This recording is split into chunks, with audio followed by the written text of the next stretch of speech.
Buona giornata a tutti e tutte, 28 agosto, giovedì, siamo in diretta come sempre alla nostra prima edizione fino alle 13:30 insieme per raccontarvi tutte le notizie dal territorio. Anche oggi la cronaca non manca. Nel Veneto andremo a Bassano, dove continueremo a parlare del caso del 33enne trevigiano che ha coltellato un insegnante per una sigaretta negata. Oggi l'incontro con il suo avvocato in carcere, domani invece l'interrogatorio. Ci sarà per noi la nostra Monica Smiderle. La cronaca invece ci porta subito sul trevigiano. Siamo a Preganziola, San Trovaso, dove in mattinata una importantissima fuga di gas ha fatto temere il peggio per i residenti. Sul posto per noi il nostro Cristian Arboit con Tommaso Migot. Cristian, buongiorno.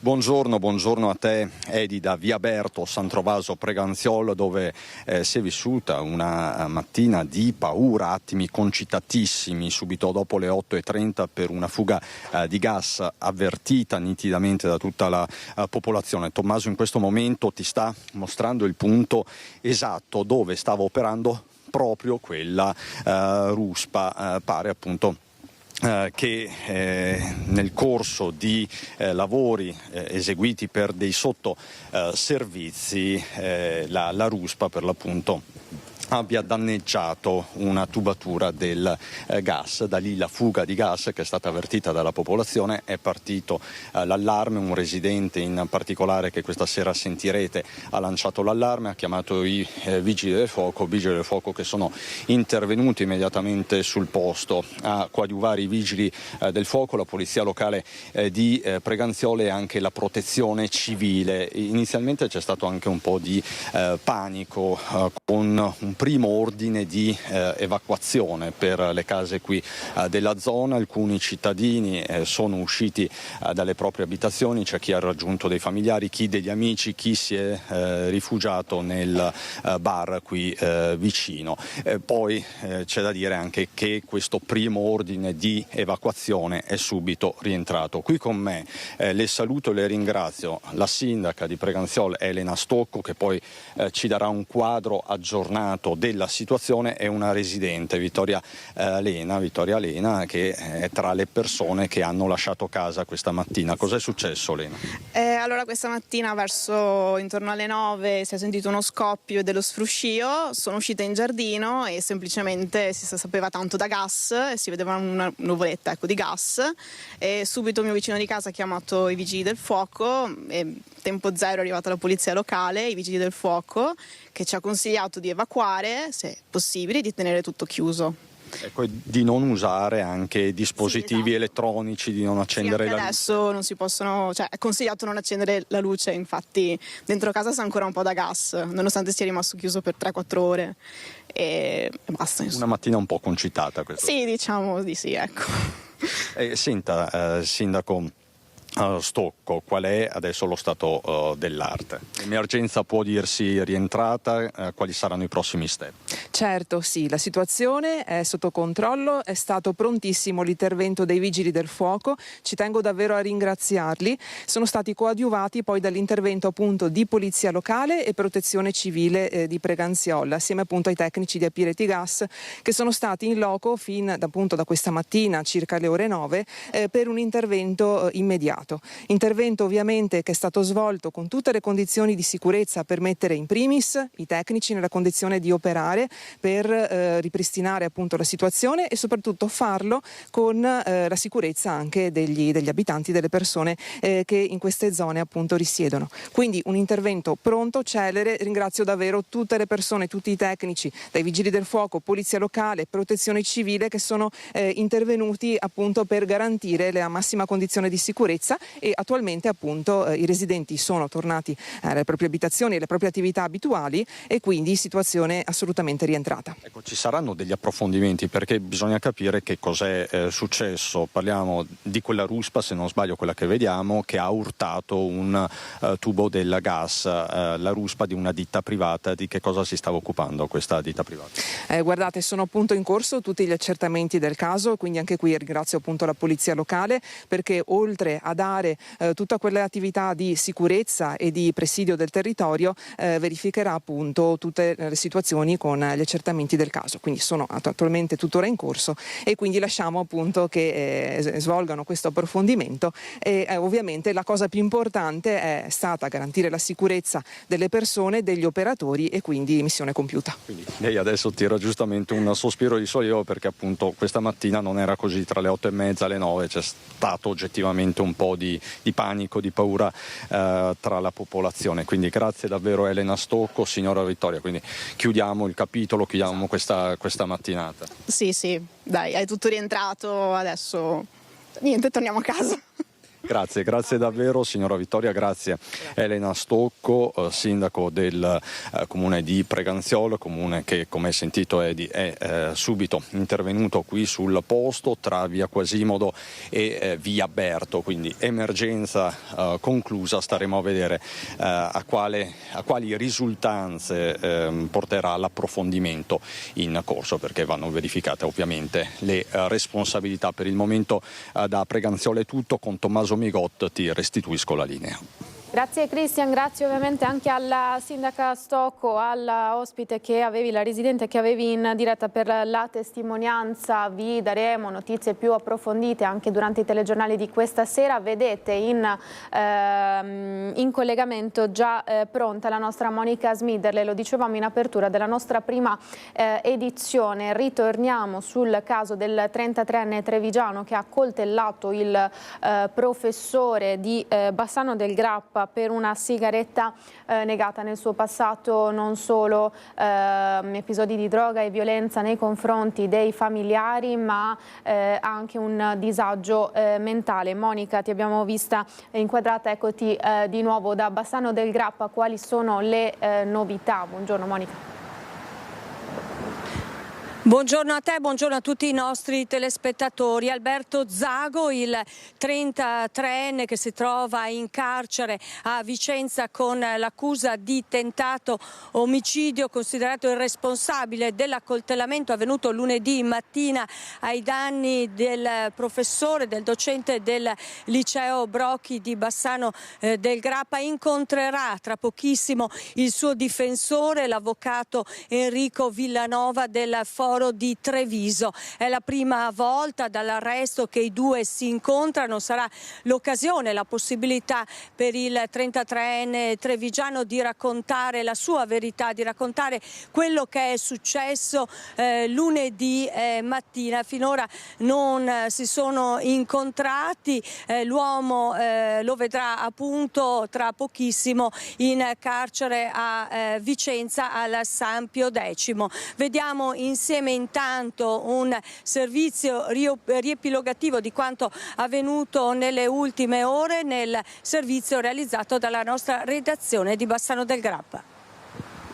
Si presenterà domani mattina alle 9:30 davanti al GIP del Tribunale di Vicenza Chiara Cuzzi Alberto Zago, il 33enne del trevigiano arrestato con l'accusa di tentato omicidio per aver accoltellato alle spalle un docente 62enne del liceo bassanese Brocchi. Il giovane è stato fermato martedì verso mezzogiorno in via Chilesotti davanti alla stazione ferroviaria di Bassano. A notarlo un tassista che poco prima aveva visto l'identikit elaborato dai carabinieri sulla base delle testimonianze di chi ha assistito lunedì mattina alla fuga dell'aggressore. L'uomo è attualmente recluso nel carcere San Pio X di Vicenza, dove incontrerà il suo legale, l'avvocato Enrico Villanova. Il difensore sta lavorando per acquisire le cartelle cliniche di Zago. In passato, infatti, il giovane sarebbe stato in cura presso un centro di salute mentale, mentre nel 2019 si sarebbe reso protagonista di un episodio di violenza ai danni dei familiari nella loro casa di Quinto di Treviso. Intanto migliorano le condizioni del professore, ancora ricoverato all'ospedale San Bortolo di Vicenza, dove era stato trasferito dal San Bassiano per essere sottoposto al delicato intervento chirurgico di estrazione della lama del coltello, rimasta conficcata nella schiena a pochi millimetri dall'aorta e dal midollo spinale. Il 62enne è uscito dalla terapia intensiva per essere trasferito nel reparto di neurochirurgia.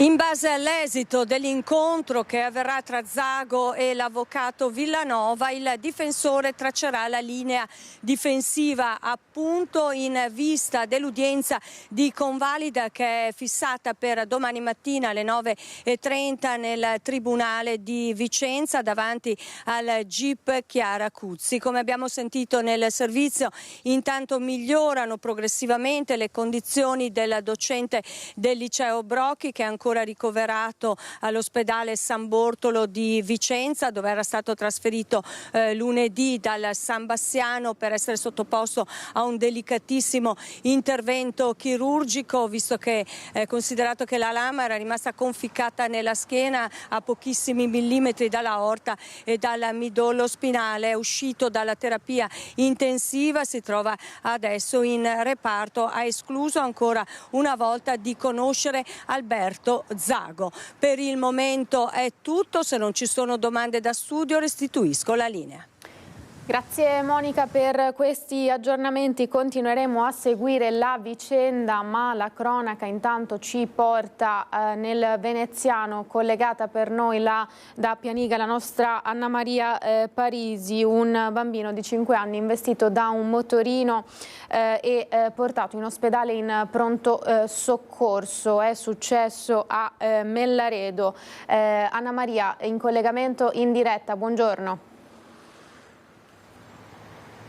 Buongiorno Edi, l'incidente gravissimo è accaduto proprio lungo questo attraversamento pedonale a Mellaredo di Pianiga, mentre il bimbo di 5 anni in compagnia della mamma stava attraversando per raggiungere l'asilo che si trova proprio di fronte, cioè il centro estivo, ma l'incidente alle 8 del mattino, e mentre tutti gli altri mezzi si erano fermati per far passare il bimbo con la mamma, invece in fase di sorpasso uno scooter condotto da un giovanissimo l'ha centrato proprio alla testa, facendolo cadere rovinosamente a terra e facendogli battere la testa. Un incidente fotocopia rispetto a quello accaduto una settimana fa, lo scorso 20 agosto di sera, nel pomeriggio, a 2,5 km da qui, lungo la via annualese di Santa Maria di Sala, mentre il bimbo, un piccolo profugo di 6 anni, ucraino scampato alla guerra, era in compagnia sempre della mamma in bicicletta con le borse della spesa, lui a piedi accanto alla mamma, quando è stato travolto da un'auto sempre in fase di sorpasso. Per il bimbo, purtroppo, lo ricordiamo, all'epoca, una settimana fa, non c'è stato nulla da fare, è spirato mentre veniva trasportato con l'elisoccorso all'ospedale di Padova, e poi i genitori hanno deciso di donare i suoi piccoli organi.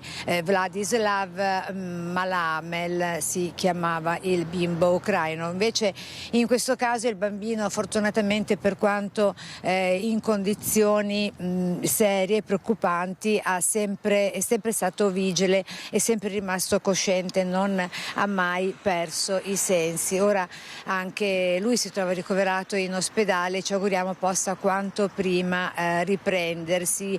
2 incidenti gravi, di cui uno tragico, accaduti esattamente a distanza di una settimana lungo l'uno dall'altro, e che mettono nuovamente in evidenza il tema della sicurezza stradale, di come debba essere garantita soprattutto per le persone più fragili, i pedoni, lungo gli attraversamenti pedonali. E da Mellaredo di Pianiga con Sandro Ponchio ti restituisco la linea, Edi. Grazie Anna Maria, grazie a Sandro per questo collegamento. Insomma, anche in questo caso un piccolo che è rimasto vittima di questo incidente, come era già successo poco distante, una settimana fa circa. E dovrebbe essere collegata con noi la nostra Valentina Visentin, perché eccola, la vedo già collegata da Padova. Padova perché sono arrivati 2 DASPO per 2 ultra che avevano picchiato dei clienti in un bar proprio in centro a Padova. Valentina, buongiorno. Intanto è intervenuto anche il questore di Padova sulla vicenda. Proprio così, e i fatti risalgono al 25 aprile durante i festeggiamenti per la promozione del Calcio Padova in Serie B, mentre la squadra tornava da Lumezzane. Tanti tifosi padovani che si erano riversati in piazza per festeggiare la tanto attesa promozione. Tra i tanti tifosi anche gruppi di ultras piuttosto violenti che come in questo caso hanno provocato una rissa all'interno di una gelateria, di un locale in pieno centro a Padova in via Roma. Grazie alle immagini di sorveglianza della gelateria sono stati individuati 2 ultras e tra altre cose nelle immagini si vede proprio la brutale violenza usata. Puntano ad uno dei clienti, lo prendono a pugni addirittura ad ombrellate con un ombrello, quindi insomma un'aggressione violenta e senza motivo. Grazie alle immagini delle telecamere sono stati identificati, si tratta di un 47enne e di un 52enne, entrambi già noti e con precedenti e appartenenti al gruppo di ultras di Educazione Padovana. Sono appunto già noti alle forze dell'ordine, tra altre cose già destinatari di provvedimenti di DASPO della durata di 10 anni emessi nel 2024 dal questore di Forlì Cesena dopo gli scontri che erano avvenuti proprio a Cesena durante la partita di calcio Cesena-Padova. Quindi già destinatari di provvedimenti di DASPO, e non ci ha pensato 2 volte il questore di Padova Marco Dorisio, che ha disposto per loro 5 anni di DASPO Willy, ovvero non potranno frequentare i locali della città, e per loro, anche per il 47enne, il divieto di accesso, appunto, e stazionamento in tutti i locali pubblici e il divieto di ritorno a Padova di 4 anni. Tra altre cose il 47enne era già stato accusato in passato di lesioni, tentato omicidio, minaccia, rapina, porto abusivo d'armi e rissa. Nei confronti del 52enne, anche lui già recidivo, anche la misura del DASPO di 5 anni, quindi il divieto di partecipazione e di accesso a tutte le manifestazioni sportive in tutto il territorio nazionale, a cui appunto si aggiungono i 5 anni di DASPO Willy. Sono inoltre in corso indagini da parte della Polizia di Padova e della Digos per identificare e individuare il gruppo di sostenitori padovani che in occasione della trasferta con l'Empoli avvenuta lo scorso 23 agosto a bordo di una decina di mezzi hanno depredato l'area di servizio di Pian del Voglio in Toscana. Ma sulla violenza avvenuta il 25 aprile sentiamo le parole del questore di Padova Marco Dorisio e poi la linea può tornare allo studio. Mentre in atto i festeggiamenti che hanno interessato un po' tutta la città, proprio nel centro storico, veniamo chiamati alla sala operativa al 113 per un'aggressione gratuita. Ci richiamo sul posto, anche la Digos avvia subito le immagini, è praticamente un gruppo di sostenitori, tifosi, chiamare tifosi, insomma offenderemmo i tifosi che sono la stragrande maggioranza delle persone che hanno la passione per il calcio e per il Padova, diciamo delle persone appartenenti a un gruppo ultras, sono entrate in questo locale e sono passate senza un motivo alle vie di fatto, prendendo a pugni anche ombrellate 2 avventori che attendevano di essere serviti all'interno del bar. C'era anche un bambino con la madre, quindi il bambino che si mette a piangere, la mamma si accovaccia, scene veramente diciamo brutte che fanno tristezza, scene che credo, permettetemi questa riflessione, che nuocciano e offendono il buon nome del calcio Padova, società sportiva, e dell'intera città e della stragrande maggioranza dei tifosi, quelli sì, quelli che vanno allo stadio, seguono con passione, soffrono e gioiscono per le sorti della propria squadra. Quindi la Digos sul posto, addirittura viene chiamata anche l'ambulanza per soccorrere i 2 malcapitati avventori, gratuità nella violenza, la Digos recupera le immagini e quindi è chiaro l'appartenenza a questa frangia ed è appunto Ultras Educazione Padovana. Vengono individuati quindi i 2 materiali aggressori e si tratta di persone già aggravate per quanto riguarda i provvedimenti di prevenzione in ambito nell'ambito sportivo da Daspo, già protagonisti anche nel passato abbastanza recente, il 4 agosto dello scorso anno, la partita di Coppa Italia, la spedizione appunto di Ultras Padovani contro proprio i tifosi del Cesena. Così dunque il questore di Padova. Noi intanto uno sguardo a Longarone. Sono state appena scoperte proprio in questo momento le immagini in diretta del nostro Stefano Bozzi, scoperte in questo momento le torce olimpiche di Milano Cortina 2026. Queste le immagini che ci arrivano proprio in diretta alla presentazione a Longarone Fiere, e dopo riusciremo a essere in diretta con la nostra Tiziana Bolognani. Intanto la cerimonia di inaugurazione appunto delle torce olimpiche con appunto, vedete, le mascotte delle Olimpiadi con i due stemmi che Stefano sta inquadrando in questo momento e che diventeranno un po' il volto, le mascotte appunto del grande evento del prossimo anno. Saremo in diretta poi con la nostra Tiziana Bolognani e capiremo. Intanto vedete il presidente della regione Zaia che ha finito il suo intervento, appunto, che ha scoperto le torce, e saremo in diretta appunto per raccontare questo momento con Stefano Bozzi e Tiziana Bolognani.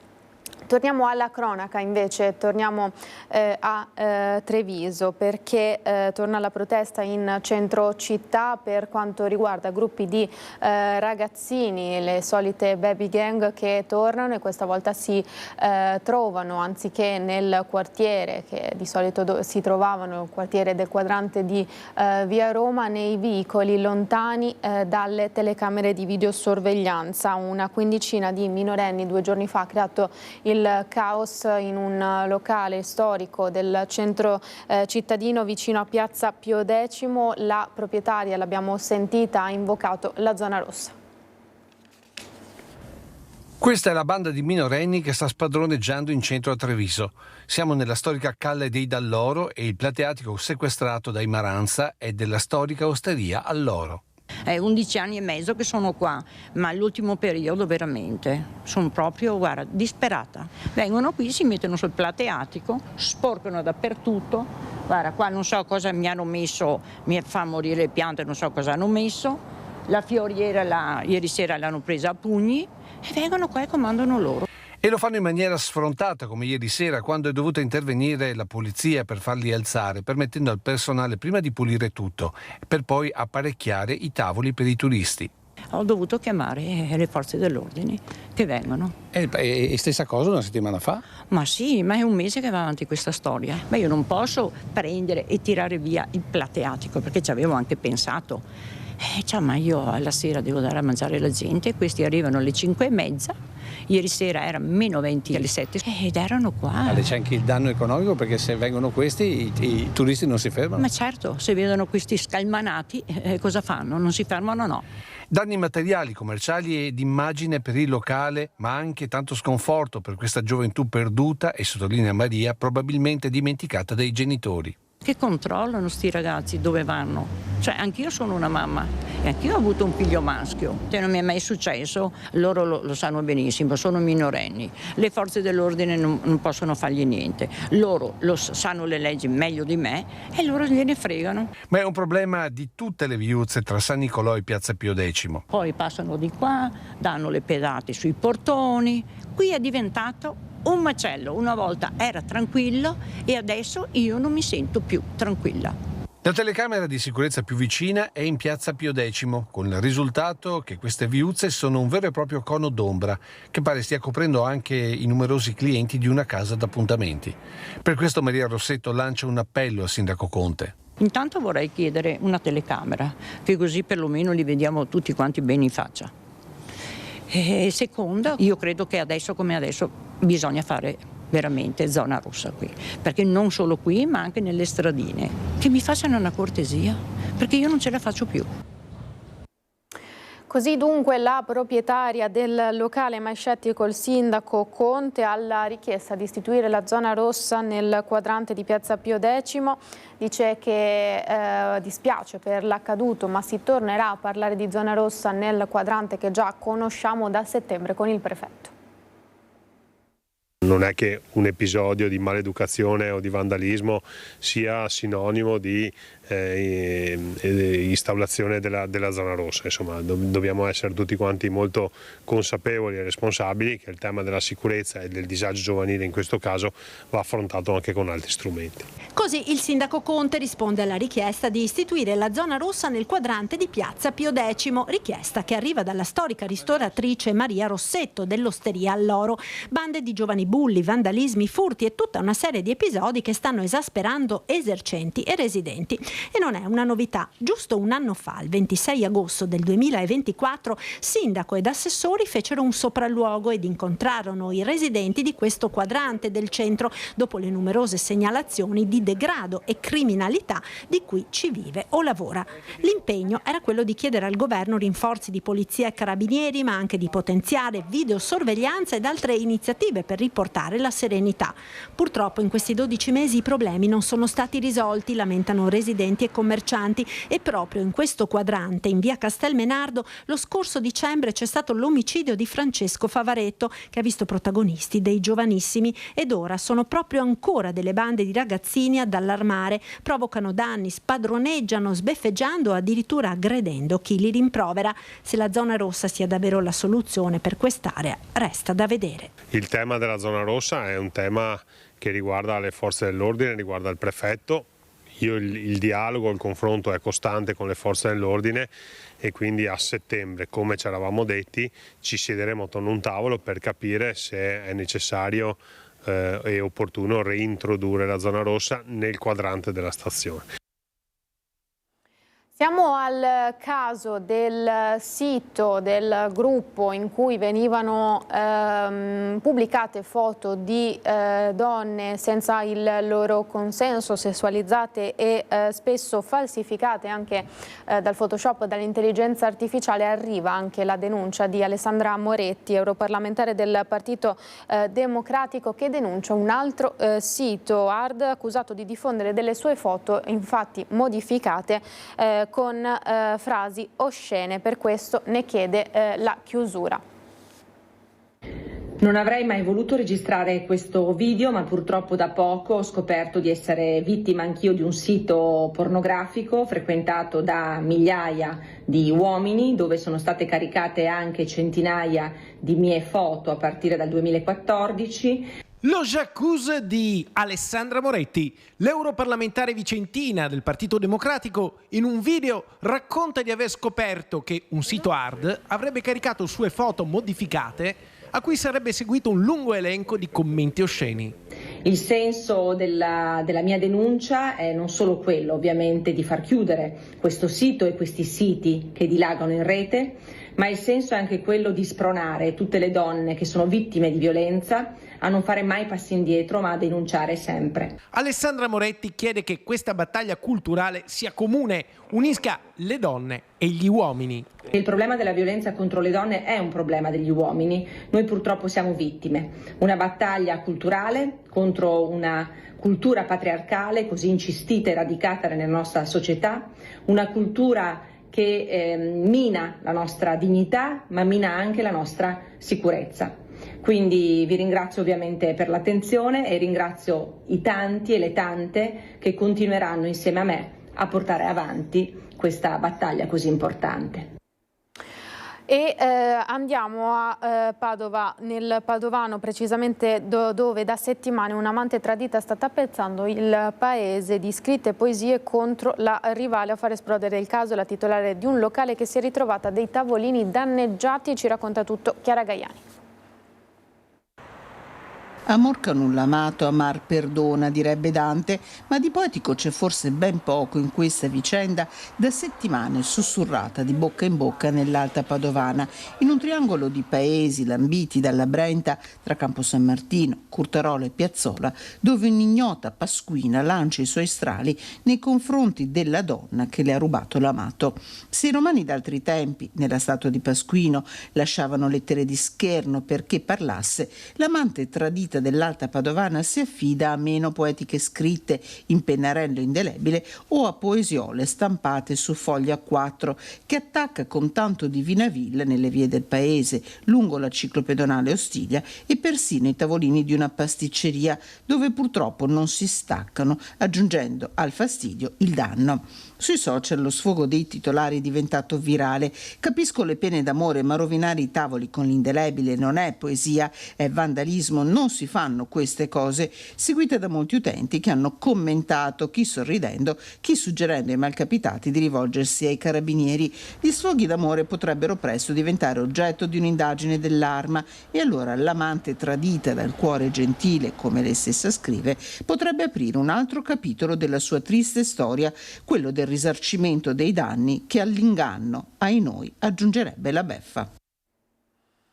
Ci fermiamo qualche istante di pubblicità, poi proseguiamo con le notizie in diretta tra poco. Siamo tornati in diretta con la nostra prima edizione. Le notizie ci portano nel veneziano a Spinea perché una donna di 35 anni, mamma di 2 ragazze minorenni, ha abbattuto un muro di una casa pubblica sfitta per viverci appunto con le sue figlie. So di aver commesso un reato, ci ha detto a microfono, ma gli affitti sono troppo cari per il mio stipendio. Il servizio di Filippo Fois. Sulla serratura della porta d'ingresso sono evidenti i segni dello scasso, ma non si tratta di ladri. In questo alloggio del condominio Sanremo in Villaggio dei Fiori a Spinea ora abita una mamma di 35 anni con le figlie di 12 e 10 anni. Il muro di mattoni che impediva l'accesso a questo appartamento di edilizia pubblica, evidentemente non in procinto d'essere assegnato a breve, è stato abbattuto a colpi di mazza per permettere quello che è a tutti gli effetti un reato di occupazione abusiva, un reato di cui è cosciente anche la giovane madre che ha parlato al nostro microfono a patto di non essere ripresa. Che io non sono assolutamente d'accordo per quello che ho fatto, so che ho reato, però io se trovassi qualcosa anche domani andrei via subito. Perché non è una cosa che io avrei fatto, ma sono stata spinta purtroppo. Un'assunzione a tempo indeterminato in una pizzeria, ci racconta, non le è sufficiente a poter sostenere un affitto e il mantenimento delle figlie. Un appartamento in affitto non è solo che tu vai e sono 800 euro, però tu ovviamente devi calcolare che devi dare la caparra, almeno vogliono 3 mesi, più il mese corrente, più ci sono le spesate di condominio. È difficoltoso. In Italia è diminuita la disoccupazione, ma cresce la povertà lavorativa, quella cioè di chi vive grosse difficoltà economiche nonostante un'occupazione e uno stipendio regolare, che però evidentemente non basta. Qualcuno ha avuto modo di parlare con lei del comune di Spinea? Allora, come amministrazione, le dico la verità, non ancora, nel senso che la signora dalle informazioni che abbiamo al momento non si è ancora rivolta ai servizi sociali. Noi rimaniamo disponibili, però adesso è un caso appunto che va attenzionato. La 35enne che ha occupato l'appartamento di Spinea è arrivata da poco dalla Sicilia una volta trovato lavoro, 1.200 euro al mese. Per un periodo lei e le figlie sono state ospiti di amici. A giugno il nuovo decreto sicurezza del governo Meloni era stato presentato con la promessa di bloccare occupazioni abusive, permettere sgomberi immediati e comminare pene severe. In realtà in questo caso è inapplicabile. Quando l'immobile non è stato assegnato, quindi non c'è praticamente un'abitazione principale, essendo appunto l'immobile comunque del Comune di Venezia, non del Comune di Spinea, ma non assegnato, quindi libero, il decreto sicurezza non può essere assolutamente applicato. La casa sfitta occupata a Spinea dalla 35enne e le 2 figlie fa parte di un lotto di 164 appartamenti gestiti da Insula e di proprietà del Comune di Venezia. 164 appartamenti di edilizia pubblica, per cui la Giunta Comunale di Venezia ha avviato a luglio le procedure di vendita ai privati. Come lo vede il suo futuro dentro questo appartamento? No, non vedo il futuro io dentro questo appartamento, io cerco sempre qualcosina di più bello, di più sistemato per le mie figlie. Noi torniamo a parlare di truffe. Si è finto un agente della polizia postale e ha tentato di farsi accreditare 6.000 euro da un'anziana. Ha denunciato un 33enne di Napoli. Siamo a Crocetta del Montello. Si è finto un operatore della Polizia Postale di Roma e, secondo la tecnica del cosiddetto spoofing, ha convinto l'anziana a versare un bonifico di 6.000 euro. Denunciato un 33enne di Napoli, già gravato da precedenti di polizia, e ritenuto responsabile della tentata truffa ai danni di una settantenne di Crocetta del Montello. Il tempestivo intervento dei militari ha impedito che la signora versasse la somma su una carta ricaricabile, riconducibile al truffatore. L'operazione bancaria è stata bloccata in tempo e i soldi riaccreditati sul conto della vittima. L'Arma dei Carabinieri coglie l'occasione per rinnovare l'appello, soprattutto agli anziani, spesso soggetti a simili raggiri, a non eseguire mai bonifici o altre operazioni economiche su richiesta telefonica di sconosciuti. In caso di dubbi o sospetti è fondamentale contattare subito il 112. La Guardia di Finanza ha smascherato una frode per ottenere fondi europei per l'agricoltura, beni sequestrati a 4 imprenditori agricoli originari del Padovano. Finti giovani imprenditori agricoli per ottenere i contributi del Fondo Europeo Agricolo di Garanzia, una maxi truffa quella scoperta dagli uomini della Guardia di Finanza di Padova, che ha portato alla condanna di 4 imprenditori agricoli padovani a cui sono stati confiscati beni per 3.300.000 euro. L'indagine ha fatto emergere che i responsabili utilizzavano 2 giovani agricoltori come prestanome per ottenere i fondi europei per avviare imprese agricole. Con un complesso intreccio di fusioni societarie e compravendite fittizie avevano ottenuto tra il 2015 e il 2020 oltre 4,5 milioni di contributi messi a disposizione dal Fondo Economico Europeo per l'Agricoltura per 6 aziende agricole che avevano sede a Padova, L'Aquila e Perugia. Al termine dell'indagine i beni sono stati confiscati e i 4 sono stati condannati a pene comprese tra 1 anno e 8 mesi e 2 anni e 8 mesi di reclusione. La sentenza è diventata irrevocabile dopo la conferma in Cassazione lo scorso giugno. Per i finanzieri padovani un lungo lavoro attraverso intercettazioni telefoniche, tracciamenti bancari e acquisizioni di documenti che hanno portato a smascherare la frode che ha danneggiato tanti onesti giovani imprenditori agricoli che invece cercano con molte difficoltà di avviare nuove imprese sul territorio. Sono stati momenti di paura ieri sera intorno alle 20:30 all'ora di cena. Rimaniamo a Padova, in piazza Mazzini. È caduto un grosso ramo di un cedro piombato sulla pensilina del tram. Sul posto sono stati per noi la nostra Chiara Gaiani e Andrea Benetti. È davvero impressionante quello che è accaduto ieri sera in piazza Mazzini. Erano le 8:30 quando si è staccato da questo cedro dell'Himalaya che il collega Andrea Benetti sta inquadrando un grosso ramo. Vedete come sia frondoso questo ramo, che è finito poi sulla pensilina dell'autobus dove c'erano delle persone che stavano aspettando l'arrivo del mezzo pubblico. Per fortuna tutte sono riuscite velocemente a scansarsi. Solo una persona diceva insomma di avere forse preso una piccola botta alla testa. Erano circa le 8:30 e in quel momento a Padova non stava piovendo in modo particolare, non c'erano dei fenomeni particolari. È venuto tutto all'improvviso. Un testimone che adesso vi facciamo sentire ha detto: ho sentito come se ci fosse stata un'esplosione, e si è affacciato alla finestra. Allora sentiamolo. Signor Dario Capuzzo, erano le 8:30, ha sentito un tonfo terribile? Sì, un bel fragore è stato. È stato circa un 4-5 secondi di finale di fragore dei vetri della cabina. Cosa ha pensato in quel momento? Non so, un'esplosione, un attentato. Cioè, è stato veramente impressionante. Lei si è subito affacciato alla finestra? Sì, però non ho visto mentre accadeva, chiaramente quello. Come potete vedere tutta la zona è stata transennata perché i tecnici dovranno capire se ci sono altri rami che sono potenzialmente a rischio crollo. Piazza Mazzini è una piazza centrale della città di Padova, è anche uno snodo dove molte persone arrivano, lasciano la loro auto. E che cosa è accaduto ieri sera, che cosa probabilmente è accaduto, lo abbiamo chiesto all'assessore al verde pubblico della città di Padova, Antonio Bressa. Ovviamente adesso ci saranno degli approfondimenti, delle verifiche, perché l'evento è successo ieri sera, quindi serve il tempo necessario anche per capire meglio la situazione. Però si tratta molto presumibilmente di un fenomeno che è conosciuto in quest'ambito e che riguarda proprio la caduta di rami all'improvviso, che succede principalmente nel periodo estivo. In letteratura si chiama sudden branch drop. Cioè sostanzialmente è una caduta improvvisa di rami che in particolari tipologie di alberi sono magari stressati da fenomeni meteorologici, maltempo. D'estate c'è qualche fenomeno in più di disidratazione all'interno e quindi anche all'improvviso possono cadere come è successo appunto ieri sera. Adesso qui come procederà? Verrà rimosso l'albero e poi sistemata la pensilina? Verranno fatte verifiche?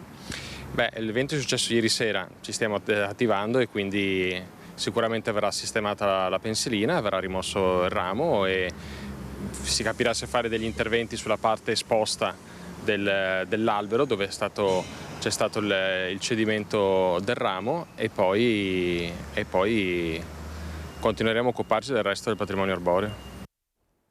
Torniamo a parlare di lupi in altopiano. È stato sbranato uno dei poni della Malga 7 Caliere di Valmaron.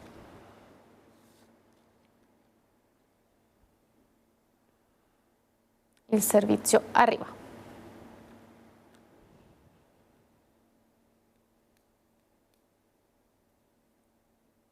Fra poni e bambini il rapporto, si sa, è sempre di grande amicizia. Sono amici per la vita e vederli correre assieme sui prati di montagna è un'esperienza che riempie il cuore. Ma stavolta la favola non è a lieto fine, perché il pony di Malga 7 Caliere Beniamino delle piccole della famiglia Dalla Palma è stato sbranato e divorato vivo dai lupi nei pascoli di Valmaron.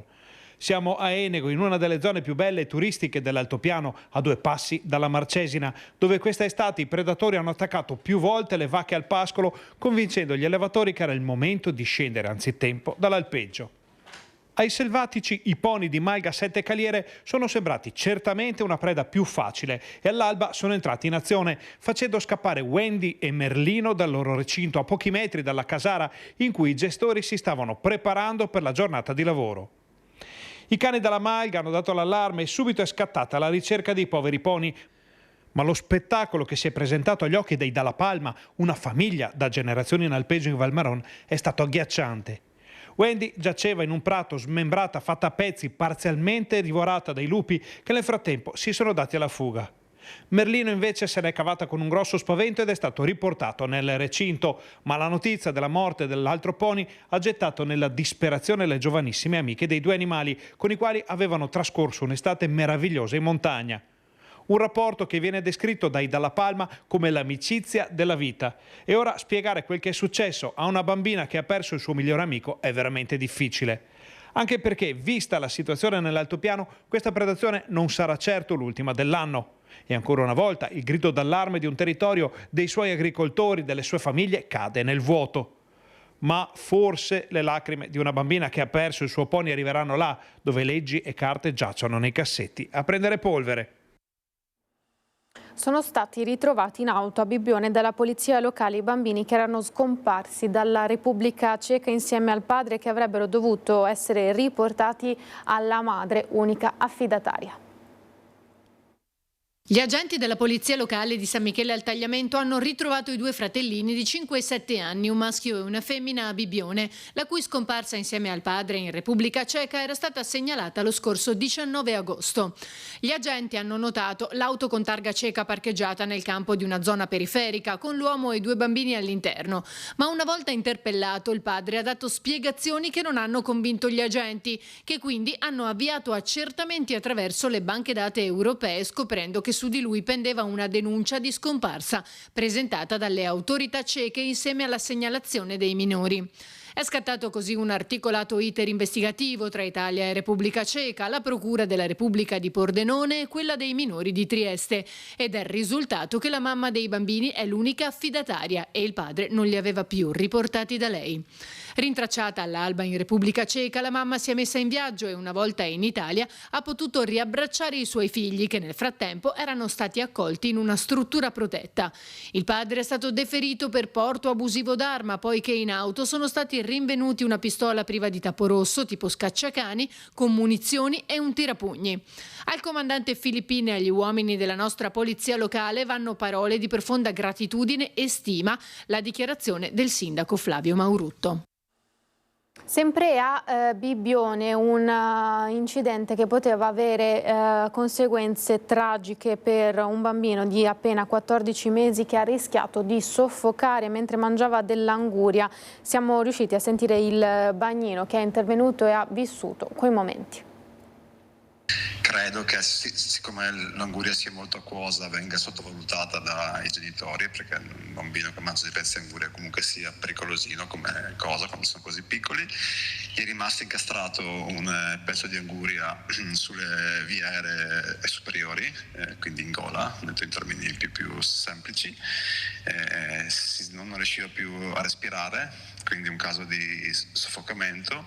I genitori sono rimasti scioccati e paralizzati dalla cosa, come può succedere, anche perché probabilmente non avevano fatto i corsi di formazione salvavita. Sono queste le parole di Filippo Padovani, capo dei bagnini di Bibbione, che ha vissuto quei momenti di puro terrore. Erano da poco passate le 11:30 quando la famiglia, arrivata da Trieste in vacanza nella zona di Lido del Sole, dietro la Torretta 14, ha lanciato disperatamente l'allarme dopo aver visto il figlio di soli 14 mesi che faticava a respirare mentre mangiava un pezzetto di anguria. Decisivo e provvidenziale l'intervento di un'infermiera dell'ospedale di Udine, anche lei in spiaggia per le vacanze, che con prontezza e professionalità è riuscita a salvare il piccolo, evitando una vera e propria tragedia. Ha preso il bambino, lo ha girato dandole delle pacche in mezzo alle scappole e poi girando e facendo delle compressioni toraciche, che la manovra pediatrica è fatta così, e per fortuna dopo un paio di cicli, cioè dopo un paio di giri di questa manovra, il bambino ha sputato il pezzo di anguria ed è tornato a respirare. Sarebbe consigliato molto, questi qua erano dei genitori di Trieste,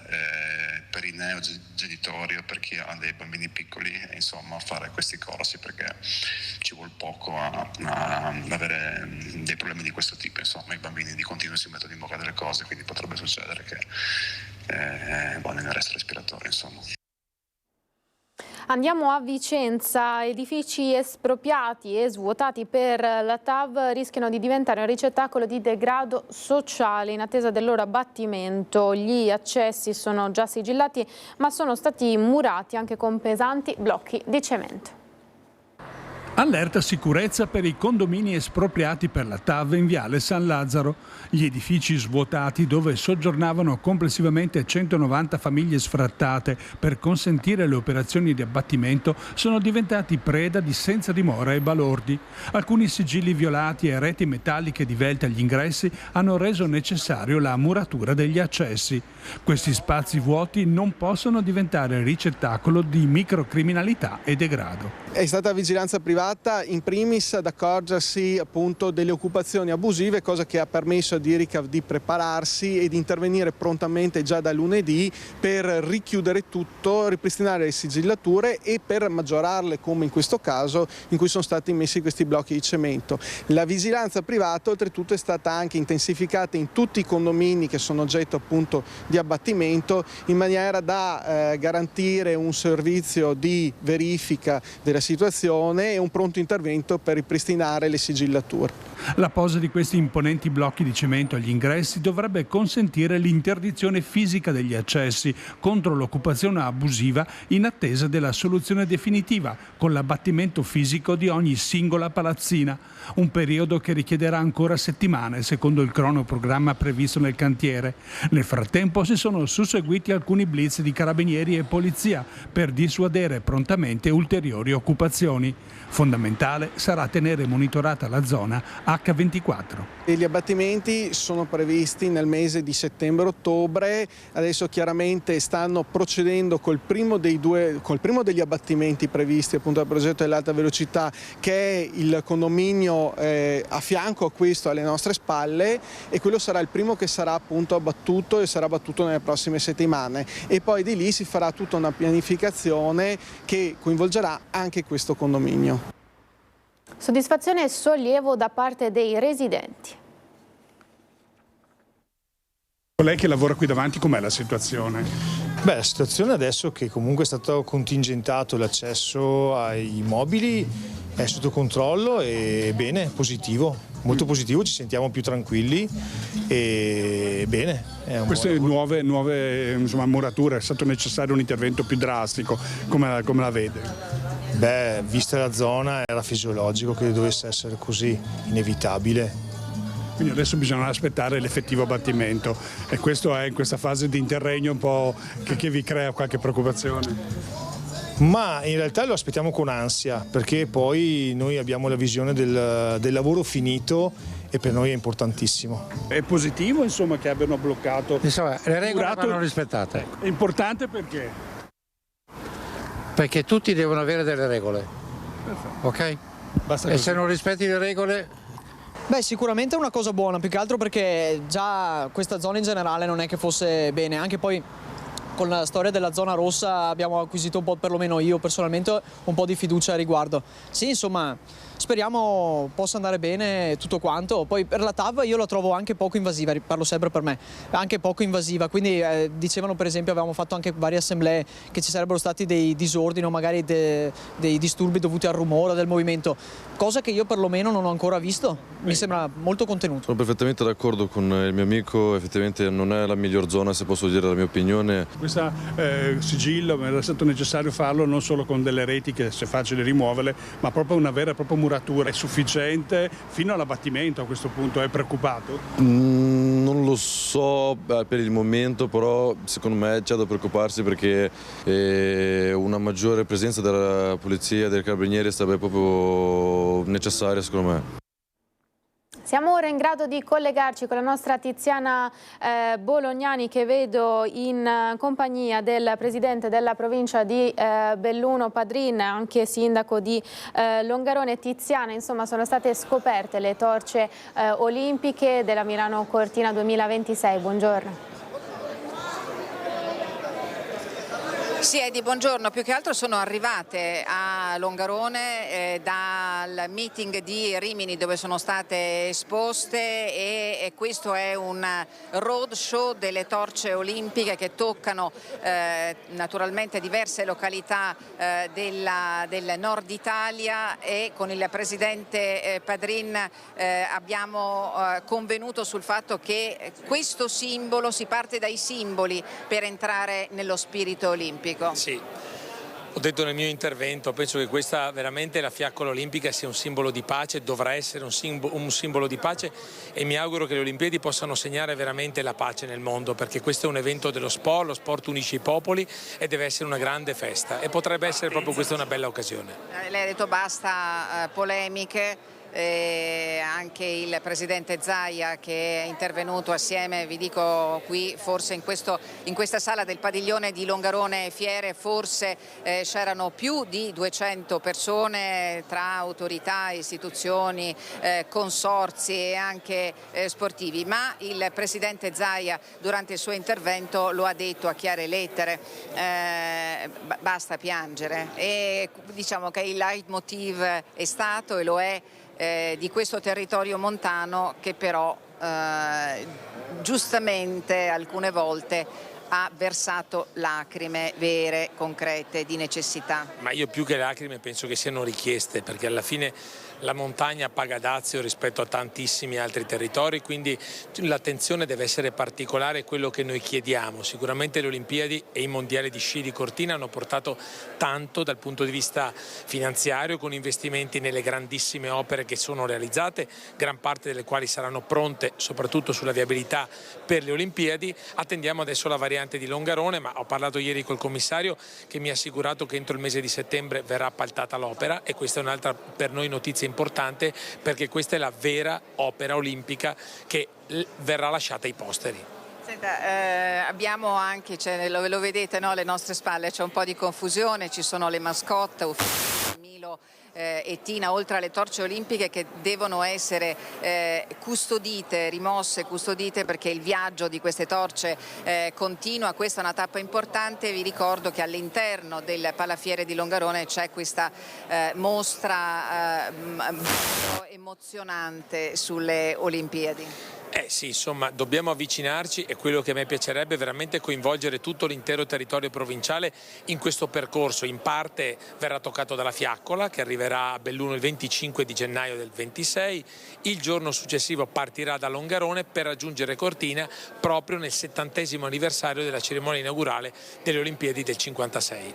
Grazie al Presidente della Provincia di Belluno Roberto Padrin e Sindaco di Longarone, e in questa veste è stato il padrone di casa della cerimonia qui a Longarone Fiere. È tutto, gli aggiornamenti e i dettagli nel telegiornale di questa sera. Ti restituisco la linea. Grazie Tiziana, grazie anche al Presidente. Insomma, seguiremo anche il viaggio delle torce olimpiche fino ovviamente al grande evento, e di grande evento continuiamo a parlare. Ci spostiamo al Lido di Venezia. In questo momento di grande tensione internazionale la Biennale lancia dal red carpet del Lido un messaggio di pace per tutti i popoli, e sabato è tutto pronto invece per la grande mobilitazione pro-Palestina. Il dramma della guerra dei morti in Palestina continua a tenere banco in queste ore in modo angosciante al Lido, all'82esima Mostra internazionale d'arte cinematografica di Venezia. Gli attivisti hanno presentato la mobilitazione di sabato proprio davanti al Palazzo del Cinema, e la Biennale ieri alla cerimonia di preapertura ha lanciato un messaggio importante contro ogni forma di censura artistica, ma ribadendo l'importanza di costruire la pace contro ogni forma di violenza e di guerra. Il presidente della Biennale Pietrangelo Buttafuoco e il direttore del festival Roberto Barbera hanno invitato a parlare sul palco Don Nandino Capovilla, parroco di Marghera, da sempre impegnato nel prodigarsi a promuovere con gesti concreti la pace nella striscia di Gaza. Una mostra che riflette, pensa anche a quello che sta avvenendo in Palestina e a tutte le guerre. Il suo pensiero molto bello che ha detto ieri alla cerimonia di preapertura, molto bello ma drammatico purtroppo. Drammatico perché è coerente con queste nostre giornate, con quello che accade, quello che ci tocca vedere, ma vorremmo anche ascoltare e quindi rompere il silenzio per far sì che sia chiaro un concetto. La Biennale di Venezia nella sua storia, nei suoi 130 anni, è stata sempre presente con le vicende del mondo. E ha detto la tomba di un bambino, ha citato Euripide, non saprei ripetere il suo discorso, se ci fa una sintesi. È lo strazio di una nonna nel far sì che il corpo di quel bambino diventi la tomba della vergogna per chi uccide un bambino pensando all'uomo che verrà. E nell'uccidere un innocente si uccide sempre l'umanità. La Biennale del Cinema e Venezia sono il palcoscenico del mondo, ed è giusto che il mondo volga il proprio sguardo qui a Venezia oggi per comprendere appieno il significato di ciò che è cultura, in quanto dialogo, in quanto confronto, in quanto assenza di censura e volontà di pace. Il corteo, nel quale è prevista la partecipazione di centinaia di persone, sabato arriverà fino alle vicinanze della Mostra del Cinema. Sabato sarà una manifestazione di massa, arriveranno cittadine e cittadini da tutta Italia contro il genocidio a Gaza e per la liberazione della Palestina e la creazione dello Stato di Palestina. Io sono qui alla Mostra del Cinema perché crediamo che in questo momento bisogna dare spazio e visibilità alla grave situazione, all'abominio, al genocidio che è in corso a Gaza. Da Venezia a Padova, lo aveva annunciato dal palco del Pride 3 mesi fa e ha mantenuto la promessa. È polemica dopo che l'assessora sociale Margherita Colonnello ha appeso dei fiocchi arcobaleno alla porta del suo ufficio a Palazzo Moroni per annunciare la nascita del figlio Aron. Ho voluto dedicare questo discorso alla mia pancia che custodisce una creatura. Non è importante di che sesso nascerà, l'importante è chi sceglierà di essere. Noi gli auguriamo di diventare la persona più coraggiosa del mondo senza paura per gli altri. Parlava così al Pride di Padova lo scorso 31 maggio Margherita Colonnello, allora incinta, adesso mamma di un bellissimo bambino, Aronne, nato a Ferragosto. Come promesso, alla porta del suo ufficio a Palazzo Moroni sono attaccati 5 fiocchi arcobaleno che nel giro di pochissimo sono stati sommersi dalle polemiche.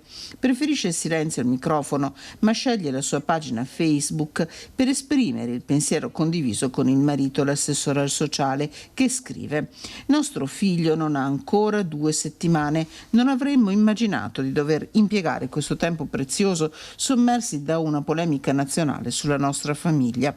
I leoni da tastiera si sono scatenati sulla base di una dichiarazione non riportata correttamente, riempiendoci di odio. La bestia ha preso il nostro discorso al Pride di Padova e lo ha distorto, rendendolo macchiettistico e un contenuto facile da condividere per alimentare violenza verbale. Ci siamo sentiti di augurare pubblicamente a nostro figlio di scegliere l'arcobaleno come simbolo di amore e pace in un mondo che distorce la bellezza e la varietà della vita a solo bianco e nero. Non gli abbiamo chiesto di decidere se essere maschio o femmina, gli abbiamo promesso che saremo sempre al suo fianco, qualsiasi cosa deciderà per la sua vita e chiunque deciderà di essere. Questo per noi vuol dire amore di genitori. Sui fiocchi arcobaleno in comune, tra i primi ad alimentare la polemica il vice premier Matteo Salvini, che ha scelto le sue pagine social per pubblicare una foto sorridente di Margherita Colonnello con un commento: congratulazioni e auguri a mamma, papà e al bimbo,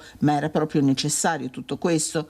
Dai social la risposta della diretta interessata: speriamo che chi si erge difensore della famiglia possa avere rispetto della nostra tranquillità in giorni così intensi e bellissimi, giorni che vorremmo trascorrere solo in compagnia di nostro figlio, senza doverci difendere dagli attacchi della destra. Ringraziamo chi ci sta dimostrando solidarietà e sostegno.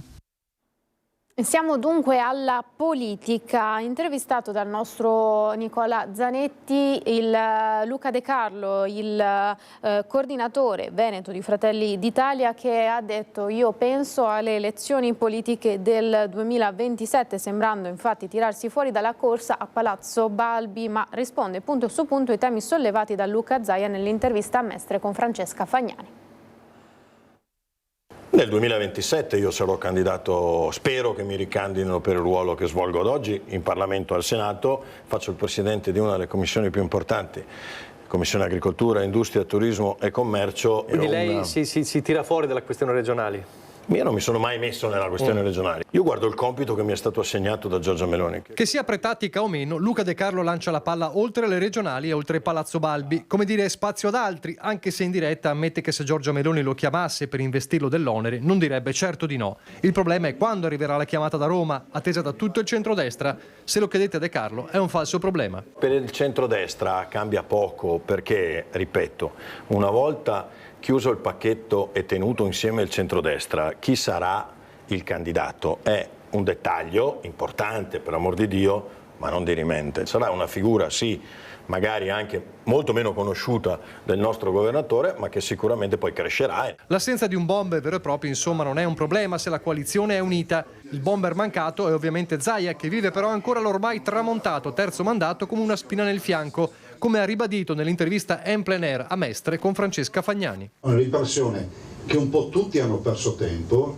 visto e considerato che poi siamo arrivati ai supplementari nei quali tutti hanno iniziato a dire ma forse ci vorrebbe il terzo mandato. La mia coalizione ha presentato anche degli emendamenti. In generale il centrodestra ha troppo rimandato i compiti per casa. Se in Italia si è deciso a seguito degli scandali in Lombardia, mi pare, sì, di limitare il numero dei mandati, credo che un dibattito interessante come questo non debba avvenire a ridosso delle scadenze elettorali, perché a ridosso delle scadenze elettorali non sembri un qualcosa costruito ad personam. Ma il botta risposta a distanza verte anche sull'altro nodo del dibattito, la lista Zaia. La lista Zaia porta elettorato, sicuramente lima anche elettorato dai partiti del centrodestra, ma ne lima anche a sinistra. È ovvio che nessuno sia felice di vedere la lista Zaia da destra a sinistra. Io non credo che sia stata la lista Zaia a portare più voti a Luca Zaia al centrodestra.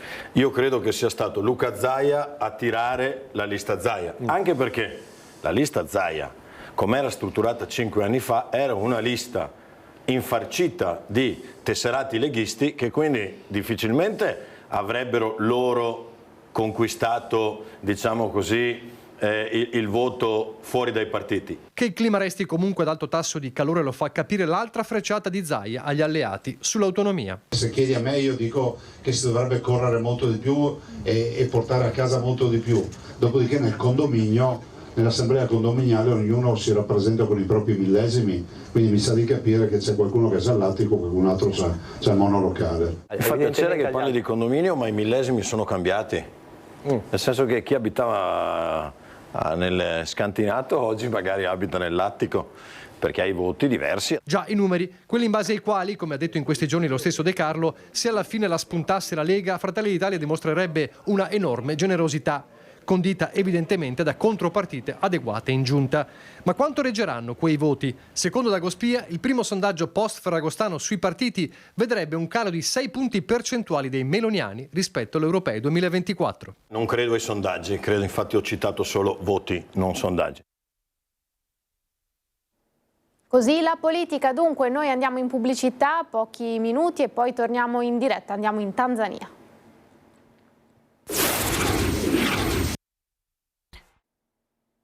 Siamo tornati in diretta per gli ultimi minuti della nostra prima edizione. Prima di aprire la pagina dedicata alla mostra del cinema di Venezia, facciamo un salto in Tanzania, dove per noi c'è collegata Marina Marzari, psicologa e psicoterapeuta, che è lì per un motivo preciso. Grazie per essere in nostra compagnia. Marina, ci diamo del tu, buongiorno.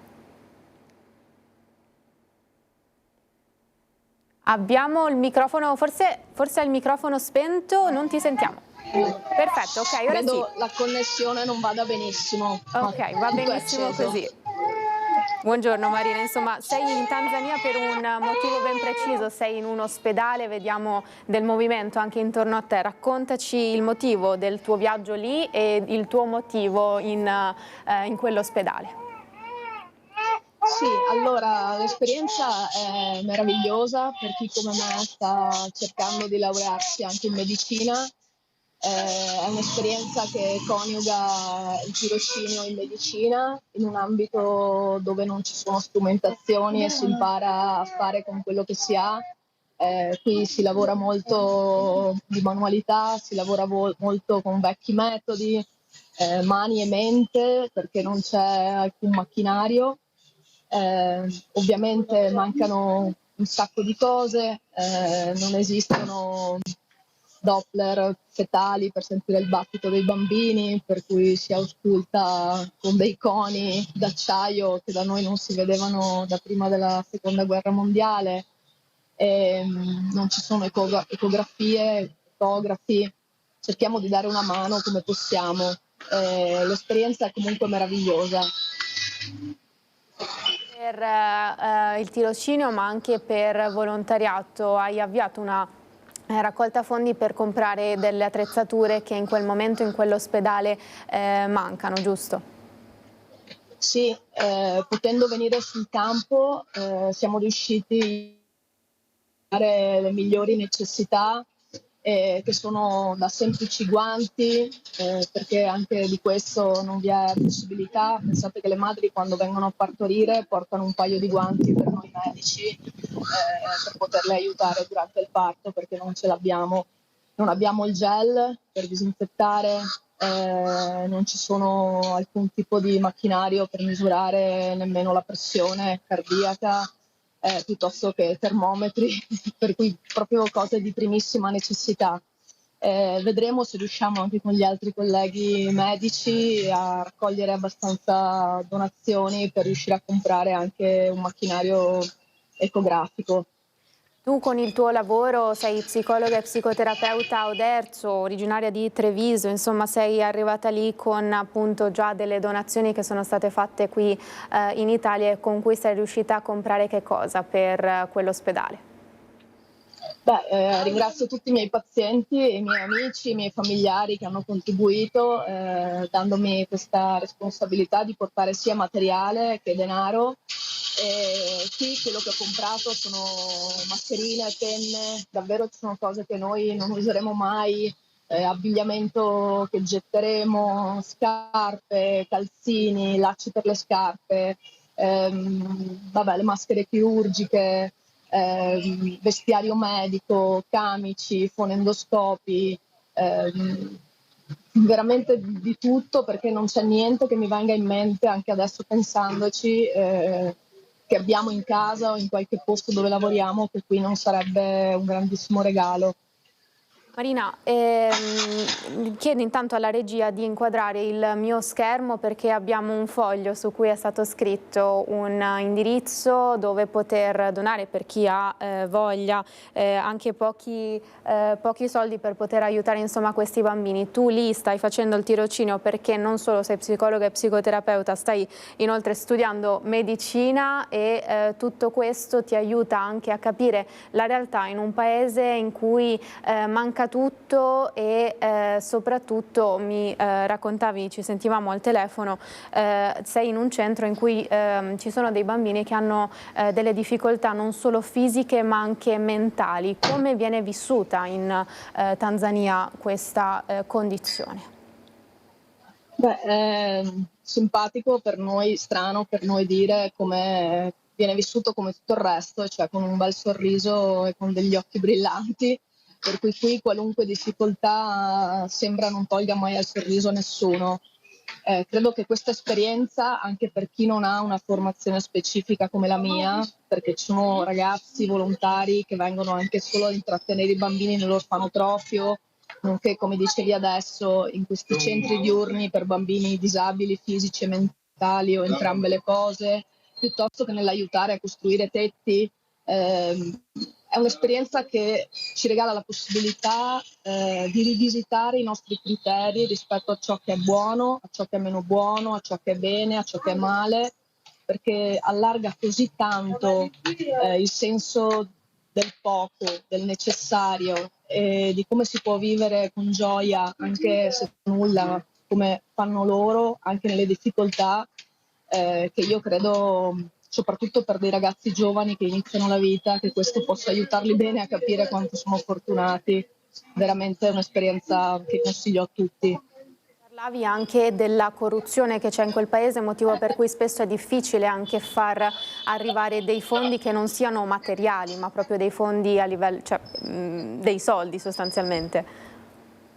Certo, abbiamo avuto esperienza purtroppo in alcuni orfanotrofi dove altri volontari della nostra associazione fanno servizio, di arrivi di materiale di giochi per bambini che i giorni dopo sparivano, perché alcuni direttori o alcuni coordinatori tendono a prendere le cose nuove e a rivenderle, per cui c'è questo aspetto che va molto controllato anche nelle donazioni stesse. Infatti prima di donare tutti i 30 kg di cose che ho portato dall'Italia ho aspettato 1 o 2 giorni per capire, per confrontarmi con i tirocinanti, con i volontari, e capire quali erano le situazioni che loro visitavano e vedevano più adeguate.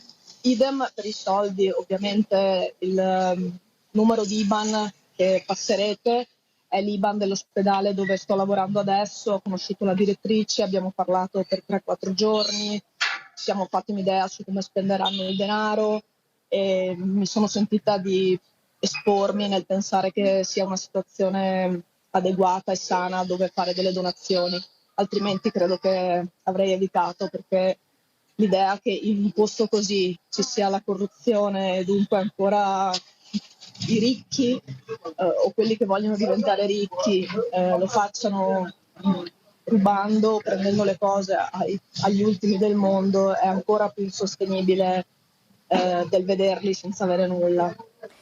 Marina, abbiamo visto in passaggio mentre parlavi alcune foto, tra cui una tua che mi hai inviato l'altro giorno, in cui tieni in braccio un bambino appena nato. Ti va di raccontare questa esperienza? Il primo momento di tirocinio in questo ospedale, dopo un quarto d'ora mi sono trovata a far nascere questo bambino, non mi era mai successo. Consiglio questo tirocinio agli studenti medici anche per questo. Qui c'è una necessità e un bisogno di aiuto che fa bruciare un po' le tappe rispetto a ciò che ci viene permesso di fare, sempre supervisionati. La possibilità di far nascere un bambino al mio quinto anno di università in Italia non sarebbe mai stata possibile. E devo dire che anche un sacco di altre manovre o situazioni di aiuto, sì, sono esperienze che si può riuscire a fare solo in paesi come questo, dove vieni un po' catapultato perché la necessità è veramente tanta. Marina, grazie infinite per questo collegamento. Abbiamo solo un'ora di fuso, ma tanti chilometri che ci distanziano, insomma, qui dallo studio dove sono a dove sei tu. Allora buon lavoro, ci rivediamo al tuo ritorno. Grazie, buon lavoro a voi e grazie a tutti. Grazie ancora. Così dalla Tanzania dunque noi cambiamo decisamente argomento. Chiedo alla regia Tony Esposito e a Renato Capoia se gentilmente riescono a mandare in onda il servizio che arriva dai nostri colleghi di Bassano su l'antenna che sta sorgendo a Pieve. I cittadini infatti sono mobilitati a Pieve del Grappa per questa antenna che non vogliono venga installata vicino alle case. Sono state raccolte già 500 firme.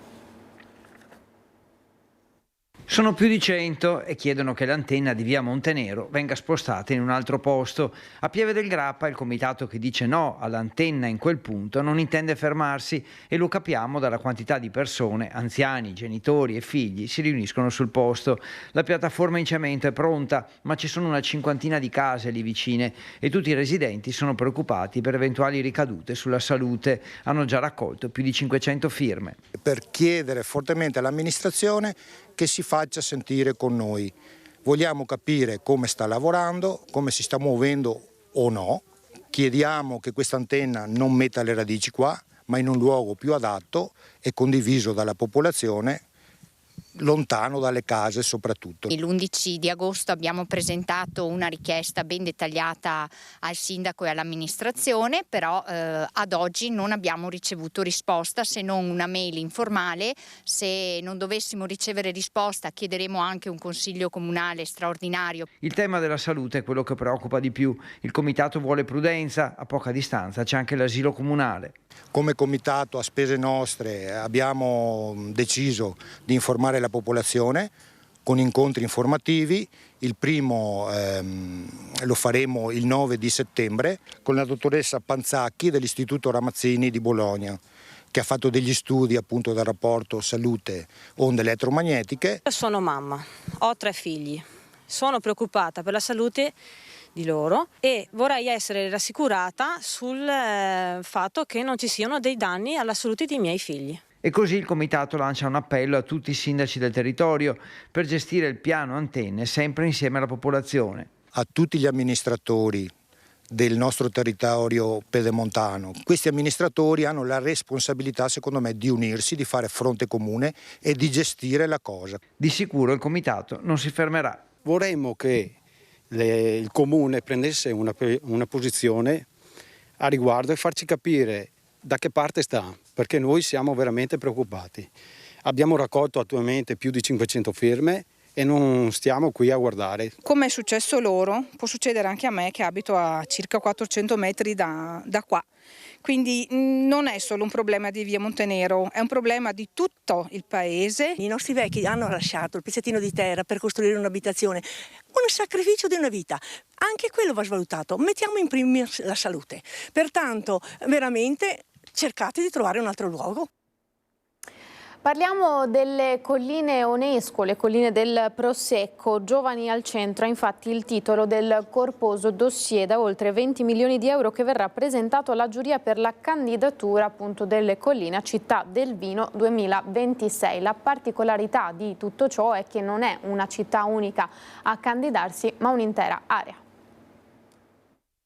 Una candidatura che vede tutto un territorio unito assieme per dimostrare ancora una volta qual è il valore e il patrimonio consolidato che abbiamo tutti assieme. Accordi e disaccordi nel Conegliano Valdobbiadene. Se da un lato continuano i dissidi all'interno del consorzio di OCG, i comuni dell'area si uniscono per la candidatura a Città del Vino 2026 con 191 attività e investimenti per oltre 20 milioni di euro derivanti da fondi pubblici, europei e nazionali, stanziamenti privati e dei comuni. Un vero impegno nel continuare a crescere assieme, ad affrontare i temi importanti nei vari ambiti, affrontarli assieme a livello di territorio ampio. Un'area da circa 140.000 abitanti, dal 2019 patrimonio dell'UNESCO. Questo dà la dimensione ed anche la cifra di quello che ormai siamo diventati. Dobbiamo esserne consapevoli, dobbiamo raccontare la storia del nostro territorio, una meravigliosa storia, e avremo modo di farlo anche tramite questa candidatura che va tra l'altro a inserirsi anche in un anno che vede 150 anni del Ciarletti, per cui la prima scuola enologica d'Italia, una scuola enologica che ha una grande tradizione ma anche un grande presente e un grande futuro. Abbiamo parlato inoltre anche dei 150 anni dell'immigrazione, e questo anche per dimostrare che il nostro è un territorio che parla e dialoga con tutto il mondo. Sono stati raccolti tutti i dati di attività, eventi e impegni che già vengono svolti, quindi niente di nuovo, ma metterli in rete, lavorare assieme non solo come comuni ma anche con le associazioni di territorio e gli enti di terzo settore. Il verdetto atteso tra qualche mese. Nel 2016 siamo stati riconosciuti capitale europea del vino. A distanza di 10 anni ci candidiamo come capitale italiana del vino per vedere in questi 10 anni dove siamo cresciuti, dove dobbiamo migliorare, cosa possiamo fare ulteriormente. In tutto questo i giovani al centro, che è il titolo, è il cuore della candidatura. Dare ai giovani il giusto riconoscimento ma anche opportunità di crescere e così dare futuro anche al territorio. Coinvolte nel progetto anche le scuole e le università. Il percorso è una parte già che ci inorgoglisce molto, perché è un percorso che abbiamo fatto tutti assieme nel rispetto di tutti ma nella valorizzazione delle peculiarità di ognuno. E apriamo in questi minuti che mancano prima della fine della nostra prima edizione per parlare di Mostra del Cinema. Ieri la giornata di apertura abbiamo intervistato coloro che hanno aperto con il film La Grazia, la Kermesse al Lido di Venezia, il regista sorrentino ma anche Tony Servillo e Anna Ferzetti. Il film del regista italiano Paolo Sorrentino La Grazia inaugura in concorso l'82esima Mostra internazionale d'arte cinematografica di Venezia, al Lido, un lavoro drammatico in cui Sorrentino consolida l'abbinamento vincente artistico con Tony Servillo, che nel film interpreta i panni di un immaginario Presidente della Repubblica. Il nostro 7° film insieme, che ha questo privilegio, onore di aprire la mostra. Questo ci rende molto orgogliosi, ma al tempo stesso anche ci mette un po' di batticuore. Questo film è nato dopo che ho letto una notizia di cronaca del presidente Mattarella che aveva concesso la grazia ad un uomo che aveva ucciso la moglie malata di Alzheimer. Questa notizia mi ha fatto pensare che ci fossero gli estremi di un dilemma morale molto interessante da raccontare. Sorrentino, ai nostri microfoni, racconta anche il legame del tutto particolare che ha con Venezia. No, ho portato qua il mio primo film, poi ho avuto il premio con La mano di Dio, sono presentato alle serie sul Papa, ho sempre avuto un'accoglienza molto calorosa. Quindi Venezia è nel suo cuore? Decisamente. Può fare un saluto ai nostri telespettatori di Antenna 3 Media Nord-Est? Un saluto ai spettatori di Antenna 3. Grazie. Nel cast spicca anche una brillante interpretazione di Anna Ferzetti che sottolinea il grande significato dell'amore. Qual è il messaggio di questo film e anche del tuo personaggio? Ce ne sono tanti, apre talmente tante porte questo film. All'amore perduto, all'amore filiale, all'amore per le istituzioni e a guardare al futuro. Intanto è sbarcata all'aeroporto di Tessera Julia Roberts. A Lido si è visto anche George Clooney per alcune interviste blindate all'Excelsior. Tra i cacciatori di autografi c'è chi da lunedì è in attesa, ma pure chi si dichiara disponibile a cedere il suo posto faticosamente conquistato in cambio di una lauta ricompensa.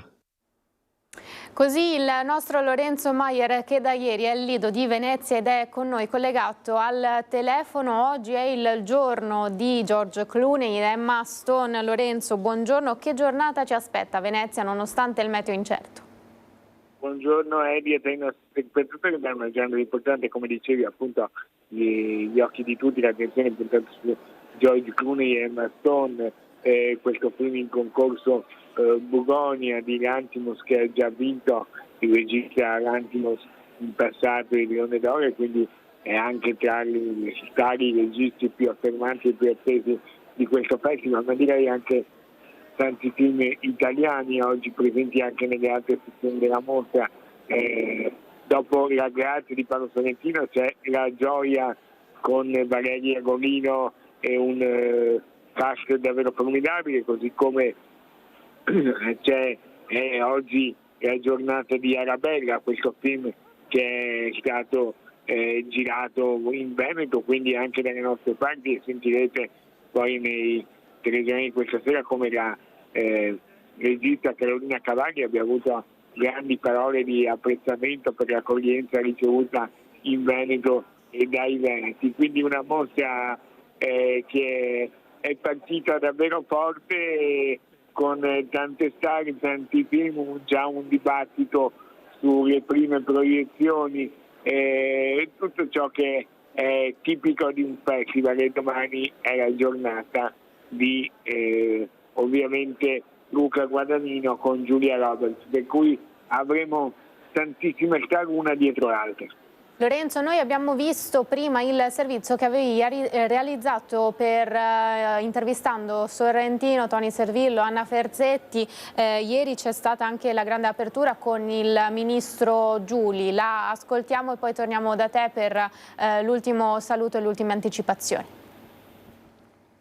Si è già aperta una grande festa di popolo, oltre che di cultura cinematografica, e il mio amico Pietrangelo Buttafuoco da par suo ieri ha introdotto questa grande mostra del cinema e ha saputo trovare le parole giuste per introdurla, per aprirla e soprattutto per aprire i cuori, oltre che le menti, di tutti coloro che verranno qui a godere di questo grande spettacolo con la consapevolezza della circostanza in cui stiamo vivendo. Due cose solo che chiedo. La situazione del cinema italiano?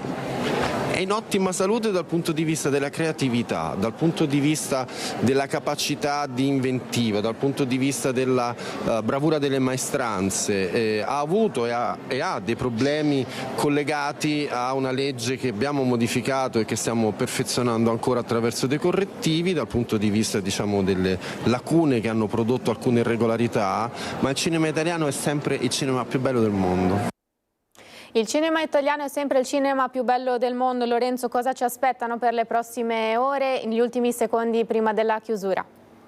Beh, intanto di essere sorpresi, anche perché si parla dei registi affermati, ma la mostra offre sempre tantissime sorprese tra i giovani, tra i talent anche nelle altre sezioni del festival. E poi oggi, Edi, non possiamo che chiude questo collegamento dicendo quello che questa mattina la mostra ha fatto. Il primo atto della mostra è stata un'iniziativa ufficiale con l'Associazione Articolo 21 e il direttore della mostra Alberto Barbera, che hanno chiesto a gran voce in un'iniziativa dedicata alla liberazione per Alberto Trentini, il nostro cooperatore veneziano italiano che si trova in carcere in Venezuela dal 15 novembre 2024, quindi da quasi 300 giorni. Rappresenta anche la mamma di Alberto, la signora Armanda, perché la casa degli autori qui di questa mostra è proprio affacciata alla terrazza di casa Trentini, quindi è stato davvero un momento molto commovente, molto toccante, e tutto il cinema si è unito a questo appello e lo farà anche con altre iniziative nei prossimi giorni. Speriamo che sia foriero che Venezia riesca a portare qualcosa di positivo su questo fronte. Assolutamente Lorenzo, grazie mille, continueremo a seguire la mostra con te in questi altri 8 giorni per cui proseguirà la mostra. Siamo in chiusura, ringrazio in regia Tony Esposito, Renato Capoia, grazie Lorenzo per questo contributo, a tutti l'augurio di una buona giornata, arrivederci.